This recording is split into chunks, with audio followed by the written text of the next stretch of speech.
Have you ever looked at a kid today just surrounded by all the screens and the sounds and the constant notifications and just wondered, why is it so hard for them to focus?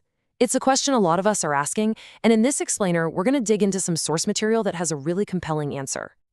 So here's how we're going to break this down. First, we'll look at the problem, what we're calling the overloaded brain. Then we'll explore the consequences in the downward spiral. After we understand what's really at stake with the foundation of thinking, we're going to switch gears and look at the solution, a proposed new path, and this fascinating idea of reprogramming perception. All right, let's dive right in. Section 1, the overloaded brain. To get to the root of this, the source material argues we have to look at the world we've built around our kids and how it's affecting their developing minds. So let's just ask the big question head on, the one that so many parents and teachers are grappling with. Why can't a child concentrate? Well, the answer a source gives really cuts through all the noise. And it's this. It's not about a lack of willpower. It's not a discipline problem. It's a design mismatch. Plain and simple, their brains just weren't built to handle the level of chaos in our modern world. So what does that chaos actually look like? Well, it's not one big dramatic thing. It's the constant, low-level storm of little things all happening at once. Imagine 5 notifications popping up while their mind is juggling 8 different thoughts, and in the background, there are 3 tiny irritants, like a scratchy tag or a noise from outside. That's a brain in a state of constant overload. Okay, so what happens when that feeling of being overloaded isn't just a bad moment, but becomes the default setting? Well, that's when we get into what the source calls the downward spiral.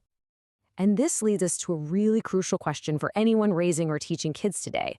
What happens if all that mental noise just stays there, if it never gets cleared out? According to our source material, you see this really clear progressive breakdown. First, the child starts jumping from one thing to the next, never really settling on anything. Then they start losing their train of thought, maybe even in the middle of a sentence. Of course, that leads to them getting easily irritated. And finally, you get to a point where they start avoiding even simple things, because the mental effort just feels like too much to handle. This is why just shouting concentrate or pay attention just doesn't work.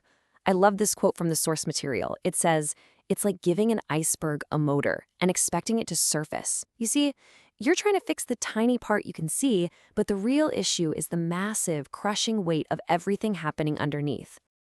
Now, this isn't just about whether a kid finishes their homework or not. The source argues that something way more fundamental is at risk. And that brings us to Section 3, the foundation of thinking. And let me just say, the source material does not mince words on this. It calls the situation flat out dangerous. Why? Why so serious? Because attention isn't just some helpful skill. As you see here, it's the bedrock. It's the absolute foundation that everything else is built on. Memory, logic, even their motivation to learn. So you can see where this is going. If that foundation is weak, the whole structure gets shaky. The end result we're talking about isn't just bad grades, it's real burnout and a deep detachment from the whole idea of learning itself. Okay, so that's the problem. And yeah, it sounds pretty serious. But the good news is, the source doesn't just leave us there in the doom and gloom. It actually proposes a very clear way forward. Welcome to Section 4, a proposed new path. After laying out all of that, the material makes a really hopeful turn. It says, you know what? There is a solution. But it's not about more rules or a new productivity app. The argument here is that we need a radical shift. We have to stop just treating the symptoms, the irritation, the task jumping, and instead start from the ground up by building a whole new way of thinking. So what on earth does that actually mean? How do you build a new way of thinking?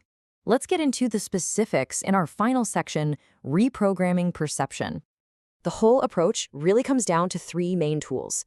First, specific exercises that are designed to build up that cognitive muscle. Think of it like a gym for the brain.